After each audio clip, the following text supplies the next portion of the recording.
Good afternoon. We actually don't have anything at the top today beyond, I hope you all had a good weekend. Happy Monday. And with that, Matt. Thanks. I'm kind of a little bit surprised you don't have anything to say, because I don't think you have said anything. Sorry, let me just turn my recorder on here. About the agreement that was reached yesterday in Tehran between the IAEA and Iran. Do you think that this is a good thing, what was agreed to? And if so, why? Well, Matt, thanks for the question. First, we do commend the professionalism that the IAEA has shown in its efforts to engage Iran on maintaining the necessary cooperation to verify Iran's nuclear program in light of Tehran's announcement that it will cease implementation of the additional protocol and JCPOA verification measures on February 23rd. We are, of course, concerned to hear that Iran intends to cease implementation of the additional protocol and other measures this week. We note the announcement that Iran will continue to implement its obligations under its comprehensive safeguards agreements with the IAEA, fully and without limitation, and that the IAEA and Iran have reached a temporary bilateral technical understanding regarding verification and monitoring activities. We fully support the IAEA Director General's efforts to this end, while also reiterating the call on Iran to fully meet its verification and other nuclear nonproliferation commitments. Okay, but so since you took the steps that you did last week, you revoked the snapback provision, you rescinded the restrictions, or most of the restrictions, on Iranian diplomats at the UN. You said that they're you still under restrictions, but yes. Yeah, the most onerous ones. You have said that you're ready to go back to the P5+1 table.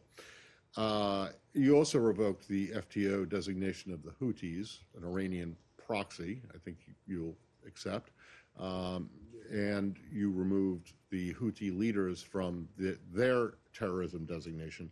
Have things gone forward? Have things gone in the direction that the administration wants since those things, since you have done those things, or have the Iranians not responded to these?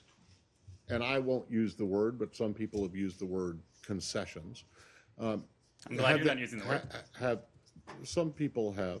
Have the Iranians responded to these things in the way that you would have liked? Matt, I think as a general matter, and we have been clear, Iran will never obtain a nuclear weapon. President Biden has been unequivocal on that. We are, of course, going back to what I was saying just a moment ago, concerned that Iran has moved further away from compliance with its nuclear commitments. This, of course, has been the case since the last administration pulled out of the JCPOA. That is precisely why, and you heard us say this last week, I guess it was last Thursday now, that we are prepared to meet with the Iranians in the context of the P5+1 to start to undertake this diplomacy, to start to undertake these talks, to move forward with the proposition that has been on the table for some time now, a proposition that predates this administration, when then candidate Biden made clear the deal of compliance for compliance. If Iran returns to full compliance with the Iran deal, the United States would be prepared to do the same. We would then use the JCPOA as a basis for a longer and stronger agreement and negotiate follow-on agreements to cover other areas of concern, including Iran's ballistic missile program. I don't think we're measuring this in minutes or hours, Matt. We are measuring this in terms of looking forward. And the Iranians know that we are prepared to undertake these discussions. We made that offer in the context of working in lockstep with our European allies and our closest partners. I made the point last week that there was a lot of attention paid to the very short statement we issued from here in my name regarding our willingness to undertake these discussions with Iran. But in some ways, the much more significant, much more momentous element we released that day was the joint statement that emanated from Secretary Blinken's participation in the meeting with the EU3. For the first time in quite a long time, the United States is not working at cross purposes with our European allies. We are, in fact, working together. This consultation, the consultation that took place with Secretary Blinken and our European allies, there was a joint statement, and that joint statement made clear that we see this challenge through the same lens, and that we are going to approach it in the same way, and we're going to approach it together. And so I think if this does come to fruition, the talks with Iran in the P5+1 context, we will of course be there with our European allies, and we will be there to undertake the hard diplomacy, the discussions that can lead us to that point where Iran can resume full compliance, and the United States would be prepared to do the same. Has there been any movement on that? I don't believe there's been any formal response from the Iranians. Yes, Humaira. Ned, I'm sure you've seen Khamenei's comments about it won't be limited to 20% enrichment. It might go up to 60%. Obviously, they're not there, and one can say that this is posturing. But what is your view of those comments? Does that kind of rhetoric concern you?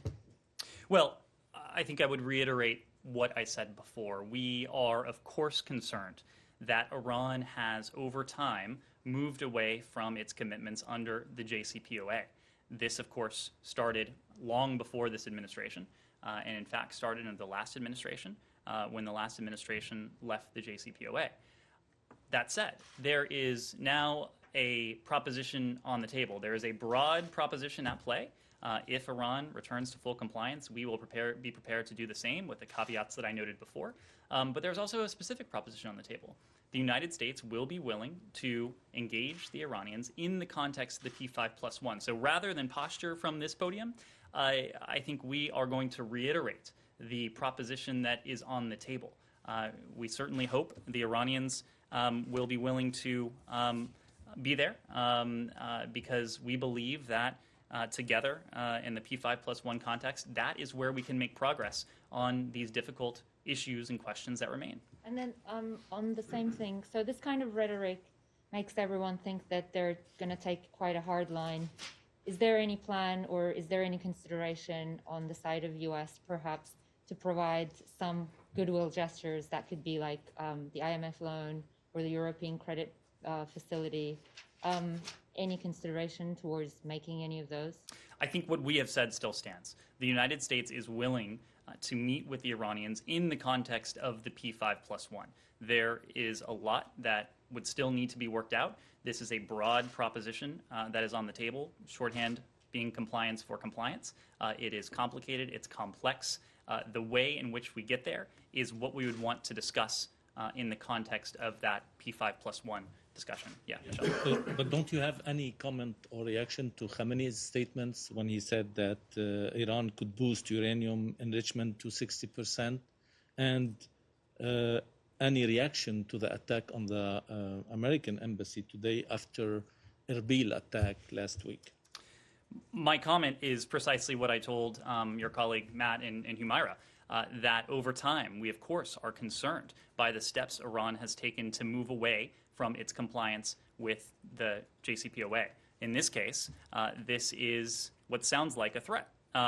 We are not going to respond in specific terms to hypotheticals, to posturing. What we are going to do is to reaffirm the proposition that is on the table. The United States is willing to meet with the Iranians to hash out these difficult, complex questions, how we get to this end goal of compliance for compliance and compliance for compliance plus, meaning how we use the JCPOA as a platform to both lengthen and strengthen the JCPOA itself, but then to use it as a platform to address Iran's broader malign activities. So we're not going to respond to hypotheticals when in that context. We've seen the reports of the rocket fire today. We have, as you heard us say, in the aftermath of the tragic attack in Erbil, we are outraged by the recent attacks. And the attack in Erbil, of course, harmed civilians and coalition forces, including an American service member. As you have heard me say many times before, ensuring the safety and the welfare and the health of our personnel and citizens and the security of our facility, we have no higher priority. The Iraqi people have suffered for far too long from this kind of violence and this violation of their sovereignty. When it comes to the attack in Erbil, I would just add that we are still determining precise attribution. But we have stated before that we will hold Iran responsible for the actions of its proxies that attack Americans. I can add that the rockets fired in recent attacks on the coalition and citizens of Iraq, including this attack I referenced, are Iranian-made and Iranian-supplied. When it comes to our response, we will respond in a way that's calculated within our own timetable and using a mix of tools at a time and places of our choosing, as you've heard me say before. What we will not do is lash out and risk an escalation that plays into the hands of Iran and contributes to their attempts to further destabilize Iraq.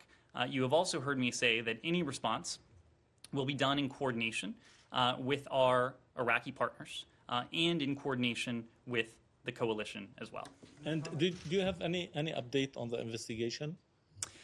No specific updates. I think broadly what we have said is that we will hold Iran responsible by the attacks, by the provocations of its proxies.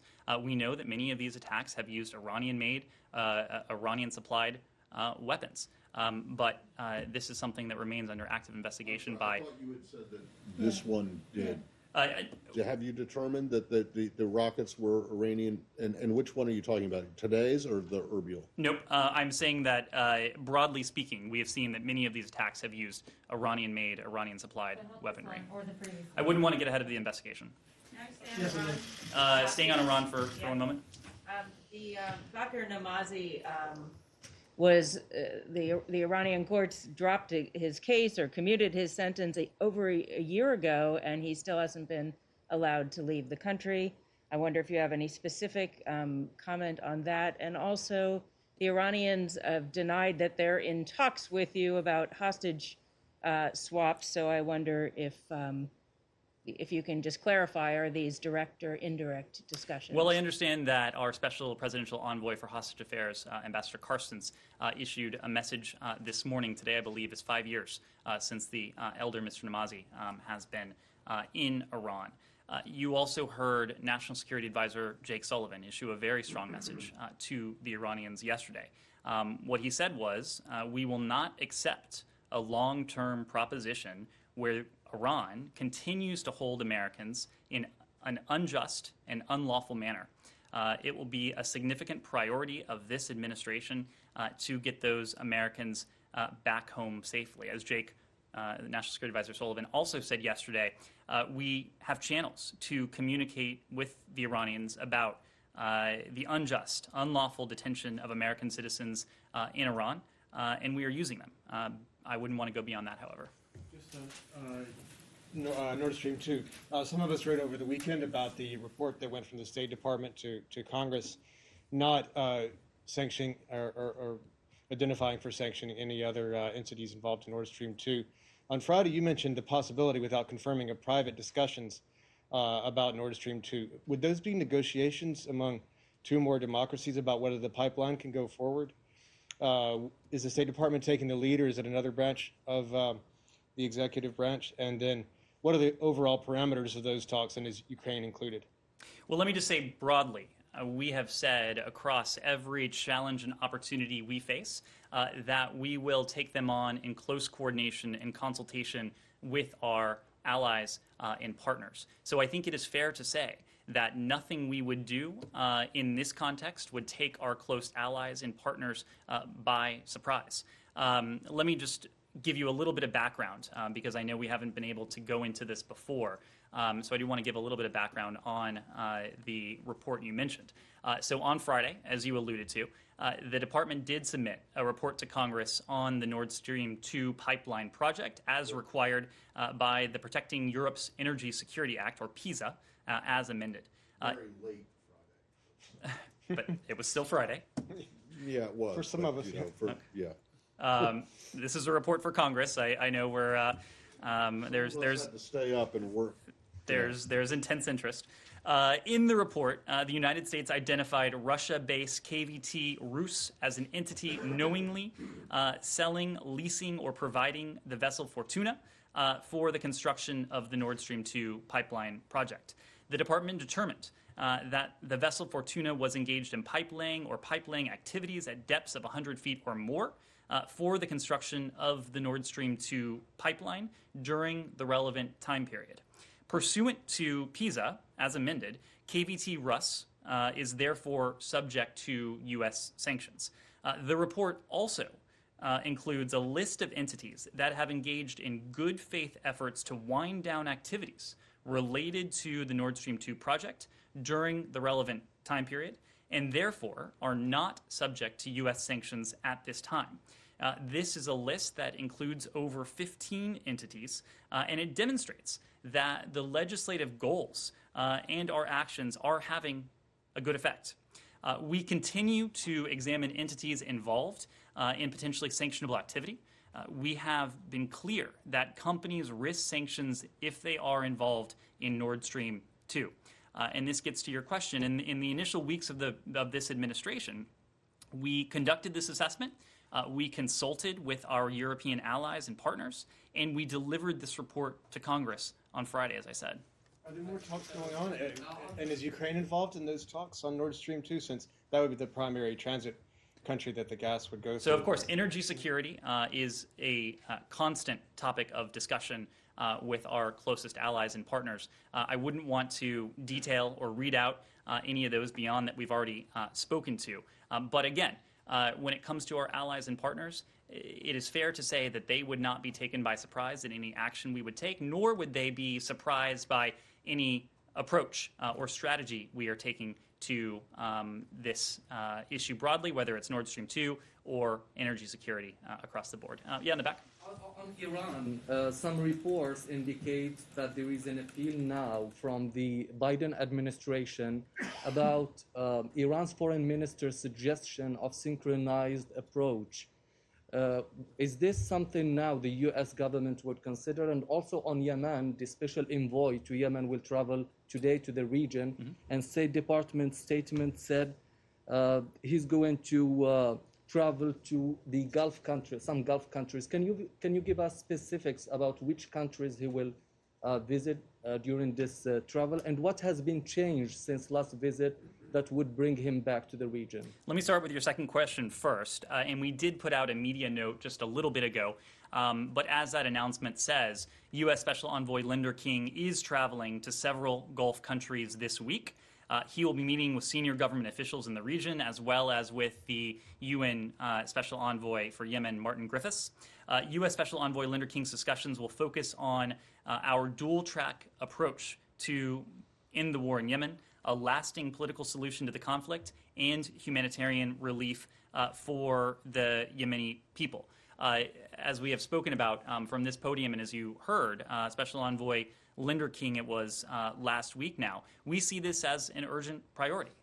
It is urgent for the humanitarian implications, for the security implications, for the geopolitical and geostrategic implications of this conflict in Yemen. And that is precisely why that early on in his presidency, President Biden appointed a career official, Special Envoy Linder King, to take on this role, to prioritize the diplomatic approach. You're right, that Special Envoy Linder King was in Saudi Arabia a week before last, I guess it now was. But I think this just shows the urgency with which we are approaching this challenge, the fact that he is returning to the Gulf this week. When it comes to Iran and what the foreign minister may have said, I think our response will be very similar to what I've told your colleagues.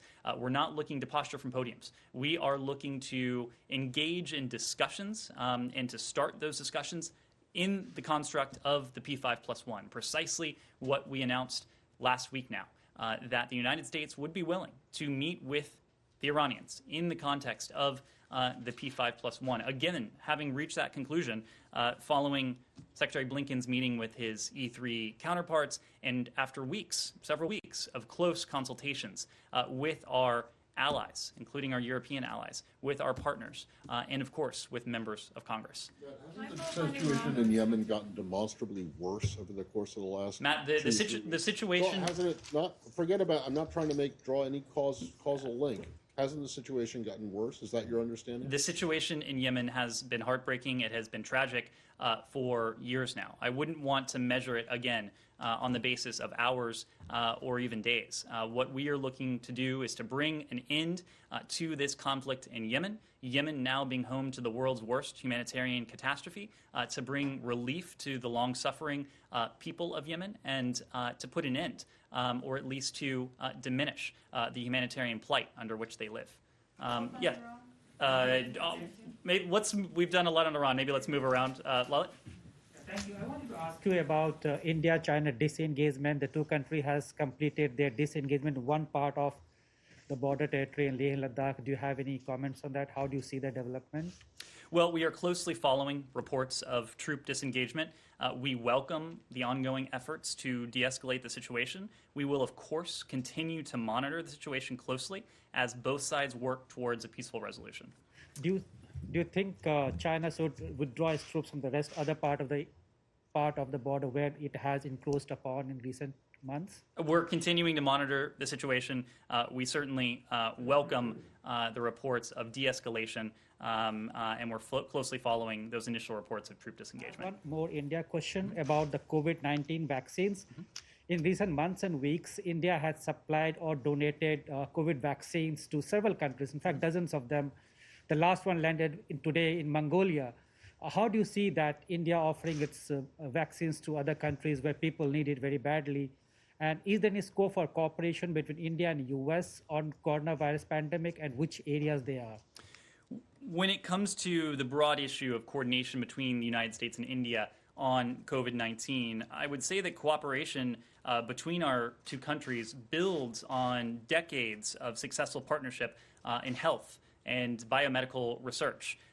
We are partnering to strengthen the global response to COVID-19 on issues ranging from addressing infectious disease outbreaks to strengthening health systems to securing global supply chains. The United States and India recently welcomed an initiative to collaborate through an International Center of Excellence in Research focused on infectious disease, including COVID-19 and other emerging threats. We look forward to an overarching MOU to enhance health cooperation between our two countries. We are working together on developing diagnostics, therapeutics, vaccines to combat the disease and to recognize the importance of manufacturing critical drugs during this time and making them accessible globally. India's pharmaceutical sector is strong and well established and has long played a central role in manufacturing life-saving vaccines for global use. We are pleased that the U.S. pharmaceutical industry has been coordinating with Indian companies since the beginning of this pandemic. Yes? This is on the Quad. How does the U.S. see the Quad succeed? Will it see India and U.S. work together using force or tactics that sit above or slightly below an armed conflict to keep a fair and free Indo-Pacific? And also, a top Chinese diplomat said that the United States and China could work together to on issues like climate change and coronavirus. If the damage has been, ironed out, is there anything on that initiated? When it comes to the Quad, and I think you've heard me say this before, but it bears repeating, it's an example of the United States and some of our closest partners pulling together for the good of a free and open Indo-Pacific. We view the Quad as having essential momentum and important potential, so we'll build on it by deepening cooperation on areas of traditional focus. That includes maritime security, while also working closely with Quad partners to confront some of the defining challenges and even opportunities of our time. That includes COVID-19, it includes climate, and includes democratic resilience. Of course, Secretary Blinken had the opportunity last week, now it was, to confer for the first time with his Quad counterparts. I suspect you will be seeing Secretary Blinken continue to do that in the weeks and months ahead, given the central role of the Quad going forward. Remind me of your first question. On China, working with the U.S., ironing out any issues in the coming days. Right.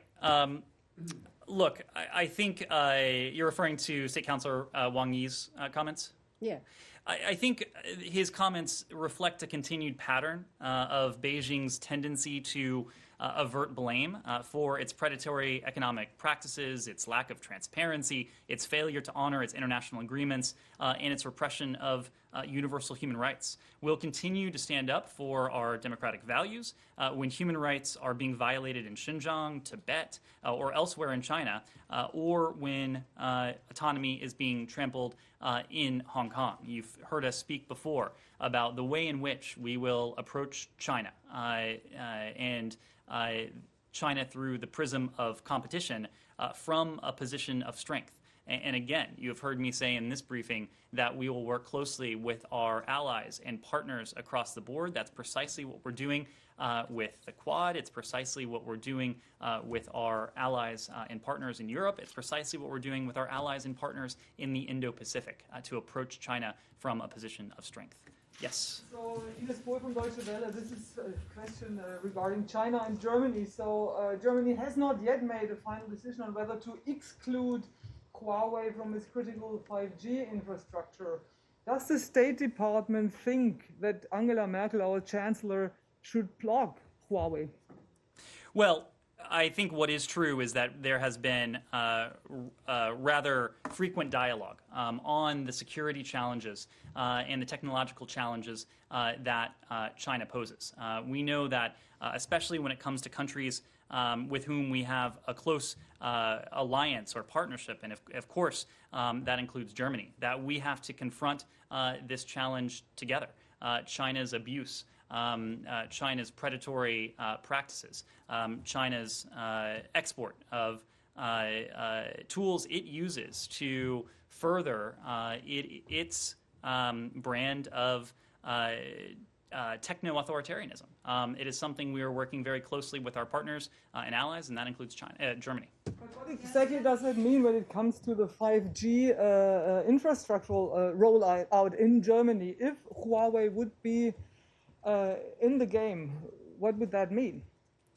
Well, we advocate for a vibrant digital economy worldwide that enables all citizens to benefit from the promise of 5G networks. But to get to what I was saying before, the stakes for securing these networks could not be higher. 5G is transformative. It will touch every aspect of our lives, including critical infrastructure.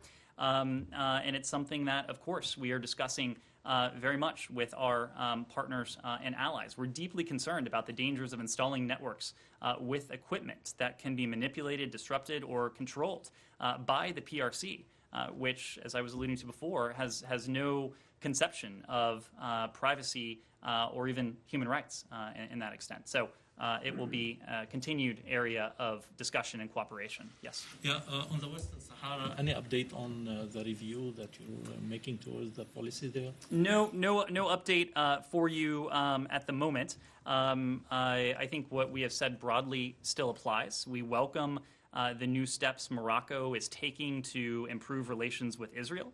The Morocco-Israel relationship will have long-term benefits for both countries. We will continue to support the UN process to implement a just and lasting solution to this long-standing dispute, the dispute in Morocco. We'll also support the work of the mission of the United Nations for the referendum in Western Sahara to monitor the ceasefire and to prevent violence in the area.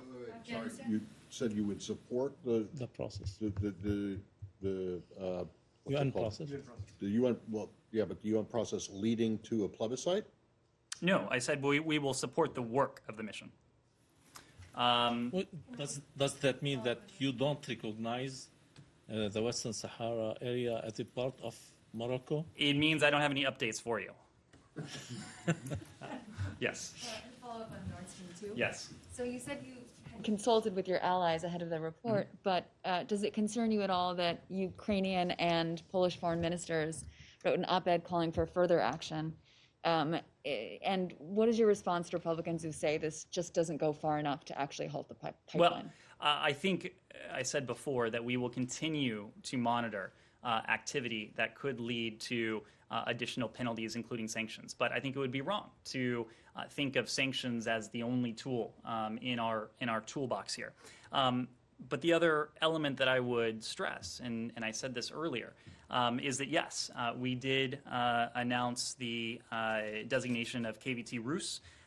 But the part I don't want to get buried is that the report that we sent to Congress last Friday also includes a list of entities that have engaged in good faith efforts to wind down activities related to Nord Stream 2 during this relevant time period. Of course, those entities are not subject to U.S. sanctions precisely because they have taken these good faith steps in the right direction. There are over 15 of them, and I think that demonstrates that our strategy, including the legislative strategy, the strategy that, of course, Congress has been behind, has been working to good effect. So we'll continue to work closely with Germany. We'll continue to work closely with our other allies and partners in Europe to uphold Europe's own stated energy security goals.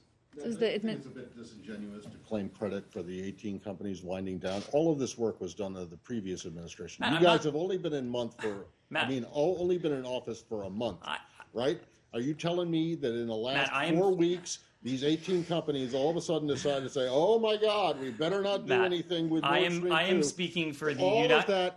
speaking. You guys are taking credit for stuff that the previous administration did. Right? I am not. No? I am Yes or no? speaking for the Department of State. Okay. The All right. people who have been working this. Okay. The people who are working this now were the same people a month ago. Were the same people 3 months ago. 3 4 months ago. So okay. All right. So I just don't. One following up on that. So the administration is committed to ensuring that that pipeline is not completed? Our position on this has not changed. To Matt's point, we have the same position that the previous administration had. It is a bad deal. It is bad for Europe. It is in contravention of Europe's own stated energy goals. Is that a bad commercial deal or a bad geopolitical deal or a moral deal? We're talking in terms of geopolitics. I think we are concerned about the influence that it would allow Russia and the leverage that it would give the Russian regime over some of our closest allies and partners in Europe. Anyone who hasn't asked a question, have you, Kylie? No. I just am curious. We're like 2 months away from the deadline, essentially, for all of American troops to have to leave Afghanistan. Is the administration confident that you guys can negotiate an extension of that withdrawal deadline if that's the direction that you need to go in? Because it's not that long until that deadline is upon us. Well, you mentioned one possible outcome, but I would just stress that we are still very much reviewing what has been agreed to. I think it would be wrong for anyone to presuppose the outcome of that review at this point. We haven't completed that review. It's ongoing. But what we have concluded is that the best way to advance our shared interests is to press all parties to advance our to reach full and timely compliance with all of their commitments in the U.S. Taliban agreement and the U.S. Afghanistan joint declaration. You have heard me say in recent days here that the levels of violence in Afghanistan, they are unacceptably high. We are troubled by indications that violence may increase further. The Afghan people want and deserve peace, and that is precisely what we are evaluating, how best to bring that peace, that stability, that prosperity to the people of Afghanistan through through a durable, negotiated political solution to this long-running conflict. Okay, and I have one follow-up on Iran. I know you felt we did that, but I'm curious what you're calling this is a temporary bilateral technical understanding reached by the IAEA and Iran over the weekend. So from your perspective, is there any significant access to verifying or monitoring Iran's nuclear program that's going to be denied over the next 3 months, or is it all there?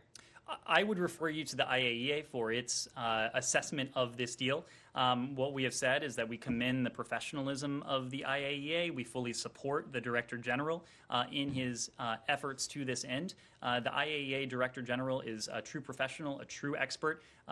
He obviously spoke to the press over the weekend, sounded confident in the arrangement that he had been able to reach with the Iranian regime, but I would refer you to the international weapons inspectors in the form of the IAEA in this regard. Has the State Department gotten a detailed readout of the trip yet? I don't know. We'll let you know if there have been any consultations with the IAEA since the visit concluded. Anything else? Yes, in the back. Yes, thank you. You all have been saying that corruption, the fight against corruption, is at the heart of your Central America policy, emerging policy. But I haven't seen you denouncing specific elected leaders like the most corrupt president in the hemisphere. Is that something that would be appropriate for the State Department to do? Would you do it? Would you designate him a kingpin if that were seen as the appropriate step? I'm just trying to gauge what you guys are willing to do, how public you're willing to denounce the leaders. I was going to say, should I ask who precisely you're referring to? Juan Orlando Hernandez. Look, we have spoken about the role of corruption in the region in both South America. You've heard me refer to the Maduro regime, and we have talked about it in the context of Central America. And recently, we have spoken of Central America in terms of the drivers for the irregular migration that have driven so many desperate individuals from this region to undertake that dangerous journey north, a journey that is made even more dangerous at the moment because of the COVID-19 pandemic. We understand that if we are going to bring about a more stable hemisphere in terms of migration, if we are going to address those root causes, that we can't let rife corruption go unchecked. So we will be vocal, we will continue to support anti-corruption efforts in the region, knowing that it is in the interests of the people of the Northern Triangle, of Central America more broadly, but it is also profoundly consistent with our values, but also our interests, given the migratory pressure that I spoke to before. Okay, good goals, but you're willing to denounce Maduro by name, but not Hernandez by name? I'm trying to understand that. No, we have spoken, as I have said, about corruption, including in the Northern Triangle. We are not shying away from denouncing any particular leader. We are rooting out corruption wherever it exists, whether that's seeking to root out, I should say, corruption wherever it exists, whether that's in the Western Hemisphere or more broadly. Yes. On Turkey, anything new regarding the talks with Turkey regarding the S-400 and the F-35? No, and that's precisely because our position on the S-400 has not changed. And so I don't have any updates for you there. Humaira. Two quick ones. On Yemen, next week there's going to be a donor conference. They're trying to raise like $4 billion. Last time it had they'd only received half of what it was needed, and there was a big gap from the Gulf allies. How much will the U.S. pledge? And are you asking Saudi Arabia and UAE to make generous donations? And since I'm at it, on Myanmar, why aren't you guys sanctioning the military companies already? Because, I mean, all of these people are taking to the streets, they're demonstrating, they're carrying out a strike. In terms of, like, the economic damage that's already being out there, wouldn't it be, like, wouldn't it demonstrate U.S. support for these people if you would take that step and impose sanctions on Mecca and Mel? Well, we have taken the step of imposing sanctions on the military, on military-associated entities. We designated both people and entities just days after we determined this to be a coup. Not the actual companies, not Mecca and Mel. Well, I said people and entities. The other point I would make is that there may be additional policy levers we can pull when it comes to our goal of supporting the people of Burma, of putting pressure on those behind this military coup in order to restore democratically elected governance to Burma. We, of course, as I think you saw late last week, applauded the sanctions that were imposed by the Brits, by the Canadians. We have been working with our closest allies and partners in the Indo-Pacific, in North America, in Europe on this as well. We'll continue to do so. You raised Burma, so let me just say, since I have the opportunity, we strongly condemn any violence by the Burmese authorities against the Burmese people, including peaceful protesters, and we urge the Burmese military to exercise restraint. Over the weekend, millions of Burmese took to the streets to show the strength of their will and the power of their collective voice. We stand with the people of Burma. We call on the Burmese military to act peacefully and with respect for the rule of law and human rights, including the freedoms of expression and peaceful assembly. We stand with the people of Burma and support the freedom of peaceful assembly, including to protest peacefully in support of the democratically elected government. One final question. Thank you. Over the last few years, India has started importing oil and natural gas from the United States. Given that this administration has a top priority on climate change, would that continue to happen, or there's going to break on that? Are you reviewing your export policy on the oil and natural gas? Well, of course, we have worked closely with India on the challenge of climate change. It was just before November, I guess it was December of 2015, when the Paris Agreement was consummated, that the United States and India worked especially closely to usher in the Paris Climate Agreement, just as we did with China at that time. So we will continue to work closely with India on the challenge of climate change. When it comes to energy cooperation more broadly, I would say that the U.S.-India energy partnership supports sustainable energy development. It harnesses energy sources to meet 21st century power needs. It protects national security and promotes regional and international stability. We collaborate on natural gas, renewable energy, nuclear energy, clean coal technologies, smart grids, and unconventional and clean energy sources research for the benefit of our people now and in the future. Our broad energy cooperation with India under the Strategic Energy Partnership is strong and will continue growing even as the administration prioritizes climate change issues. Thank you very much, everyone. We will do this again tomorrow. Thanks.